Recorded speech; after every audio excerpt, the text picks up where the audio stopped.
Tes Rorschach dikembangkan oleh Hermann Rorschach dan diterbitkan pertama kali pada tahun 1921. Tes Rorschach dikenal sebagai tes bercak tinta karena tes ini menggunakan bercak tinta sebagai stimulusnya, yang biasanya digunakan sebagai alat bantu diagnosis kepribadian secara menyeluruh yang meliputi aspek-aspek kepribadiannya. Pembuatan tes ini sendiri mengalami proses yang panjang. Bahkan sesudah terbentuknya tes Rorschach, masih ada perubahan-perubahan pada tes Rorschach asli yang dilakukan pengikut Rorschach untuk tujuan tertentu. Sebagian besar penelitian menggunakan bercak ini sebagai metode untuk mempelajari imajinasi visual melalui analisis terhadap konten atau isi respon-respon yang diberikan subjek. Sedangkan Rorschach mampu lebih dari itu, bahwa gambaran aspek formal dan struktur dari reaksi-reaksi subjek terhadap bentuk-bentuk dapat mewakili bagaimana kepribadian dasar subjek. Pada tes Rorschach, testi diminta untuk menyebutkan gambar apa yang berhasil dilihat dari kartu Rorschach yang berupa gambar bercak tinta. Gambar-gambar tersebut akan diberikan kepada testi, dan testi diminta untuk menyebutkan apa saja yang bisa dilihat dari gambar kartu Rorschach, segera mungkin atau secara spontan. Imajinasi visual ini berlangsung karena gambar bercak tinta yang ada pada kartu Rorschach berbentuk abstrak atau ambigu dan tidak teratur. Terhadap gambar yang seperti ini, testi akan menyebutkan jawabannya berdasarkan apa yang pernah ada dalam ingatannya. Asumsi ini dinyatakan oleh Freud bahwa ingatan tentang sesuatu yang pernah ditangkap indera atau sensasi akan mempengaruhi persepsi terhadap stimulus-stimulus yang sejenis. Sebagai contoh, seorang testi bisa mengimajinasikan gambar kelelawar pada kartu 1 atau pada kartu nomor 1 Rorschach karena saat melihat keseluruhan bercak tinta membuat testi teringat dan memaknai atau mempersepsi bercak tinta itu berbentuk seperti kelelawar, sehingga testi menyebutkan kelelawar sebagai jawabannya. Menurut Rorschach, persepsi muncul dari adanya sensasi atau sekelompok sensasi yang kemudian memancing memori berupa gambar-gambar dari sekelompok sensasi yang lebih dahulu kita miliki. Apabila diperhatikan, terdapat 3 proses yang berlangsung, yaitu sensasi, memori, dan asosiasi. Teori kepribadian yang mendasari tes Rorschach. Asumsi dasar yang mendasari teknik Rorschach adalah adanya relationship atau hubungan antara persepsi dan kepribadian. Jadi, gambar yang dipersepsikan, subjek pada dasarnya memproyeksikan aspek-aspek kepribadiannya, yaitu antara lain mengungkap sifat dasar dorongan-dorongan individu, motivasi dan dorongan individu, cara individu mengatasi masalahnya, dan sebagainya. Dengan kata lain, hasil persepsi individu terhadap gambar pada kartu-kartu Rorschach mengungkap private world, atau di sini individu tanpa sadar sebenarnya menceritakan pribadinya. Misalkan sebagai contoh pertama, dalam kehidupan sehari-hari, individu cenderung menolak untuk mengadakan relasi dengan orang di sekitarnya karena mereka tidak menyenangkan dan menyebabkan individu tersebut merasa tidak tenang atau gelisah. Maka pada kartu Rorschach bisa tampak pada respon-respon di mana individu menolak melihat orang atau manusia. Individu benar-benar tidak melihat atau menangkap figur manusia pada gambar-gambar di kartu Rorschach. Individu cenderung malah melihat hal lainnya seperti hewan, tumbuh-tumbuhan, gunung-gunung dengan awannya. Contoh kedua, dalam kehidupan sehari-hari, individu tidak mau menghadapi sumber permasalahan, melainkan hanya menyerempet saja.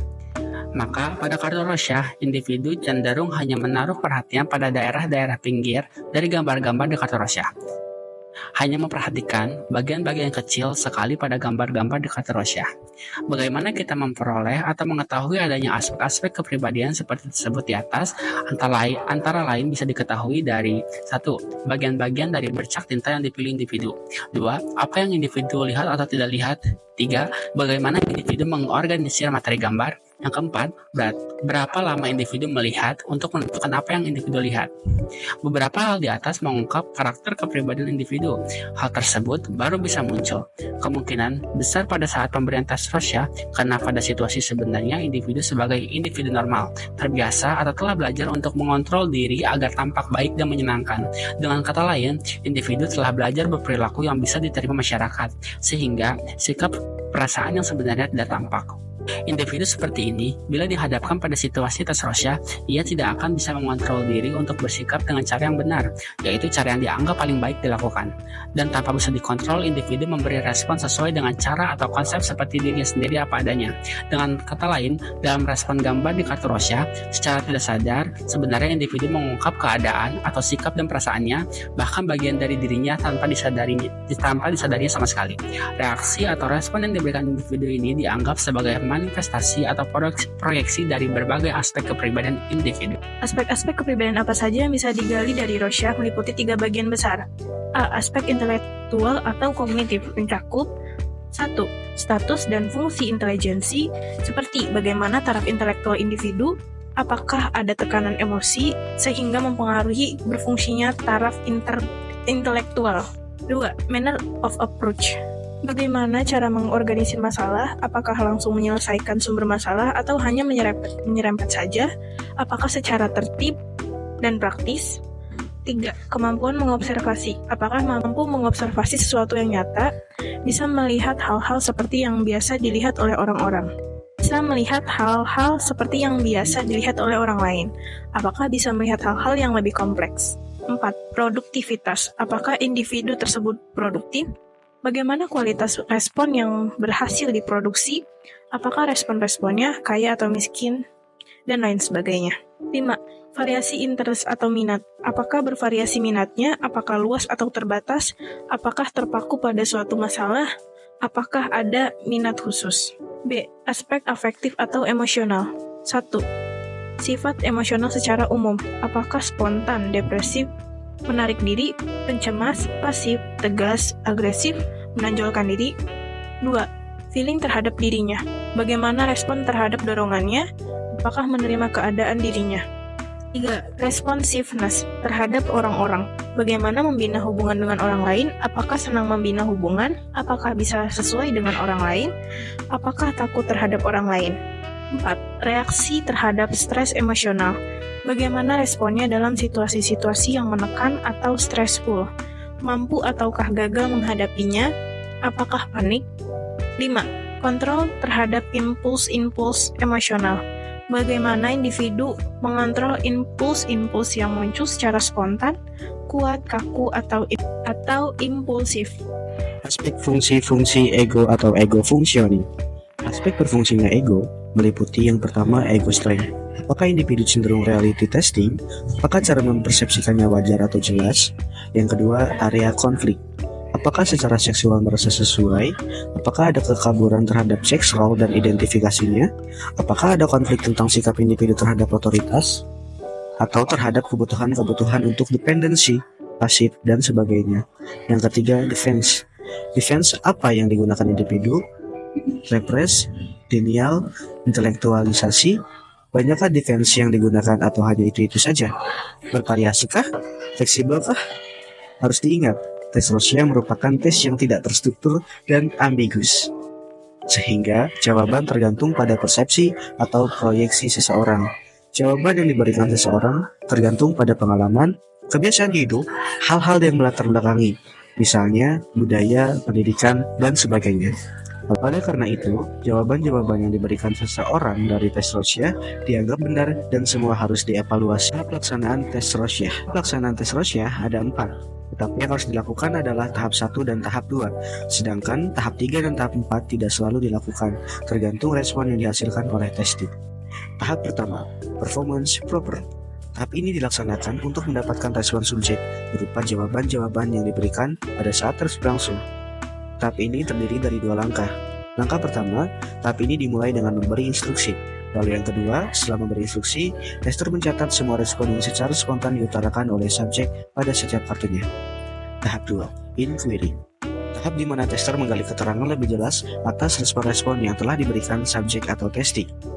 Pada saat tahap performance proper, tester meminta keterangan-keterangan dari subjek sebanyak mungkin tentang respon-responnya. Langkah-langkah dalam tahap 2 meliputi yang pertama, tahap ini dimulai dengan memberi instruksi. Yang kedua, tahap mengajukan pertanyaan. Tahap 3, analogi. Tahap ini sering disebut juga dengan follow-up inquiry. Tahap ini tidak selalu harus dilakukan seperti tahap 1 dan 2, melainkan hanya dilakukan pada kondisi tertentu, yaitu bila testis sudah mampu memberi respon-respon tertentu, namun jumlah atau responnya produktivitasnya sangat sedikit, biasanya hanya satu respon. Langkah-langkah tahap analogi yang pertama dilakukan adalah yang pertama instruksi, yang kedua penggalian. Pada tahap keempat, testing the limit. Tahap ini merupakan prosedur untuk menguji apakah testis pada dasarnya mampu memproduksi respon-respon dengan konsep tertentu, mampu menggunakan lokasi tertentu, dan mampu menggunakan determinan tertentu. Kelebihan tes Rorschach. Sebagai tes kepribadian, stimulus dalam bentuk bercak tinta dari tes Rorschach memiliki kelebihan utama. Kelebihan ini berdasar pada asumsi yang mendasari teknik Rorschach, yaitu adanya relationship antara persepsi dan kepribadian. Kelebihan yang dimiliki tes Rorschach yaitu 1. Mengetahui kepribadian tersembunyi dari seseorang. Yang kedua, mengetahui fantasi atau imajinasi yang timbul dalam pikiran seseorang, serta interaksinya dengan lingkungan. Aplikasi tes Rorschach dalam asesmen kepribadian. Yang pertama di bidang klinis. Di bidang ini, tes Rorschach banyak digunakan untuk mengetahui apakah seorang klien mengalami gangguan atau tidak, apa jenis gangguannya, seperti yang dilakukan para klinikus di awal penggunaan tes Rorschach. Lalu yang kedua di bidang pendidikan atau di sekolah. Penggunaan tes Rorschach bisa membantu guru mengapa seorang peserta didik tidak dapat membaca, menjadi pemalu di dalam kelas, dan tidak pernah bermain di halaman, atau memahami mengapa seorang peserta didik menunjukkan perilaku yang agresif. Lalu yang ketiga di bidang sosial, tes Rorschach di bidang sosial lebih sering digunakan sebagai sarana penelitian sosial. Akhir di bidang industri, teknik Rorschach juga banyak digunakan di luar bidang klinis, seperti di bidang industri. Penggunaan teknik Rorschach di bidang industri sudah sering dilakukan, seperti halnya tes proyeksi lain seperti TAT, Drawing Completion Test, baik di arena pekerjaan.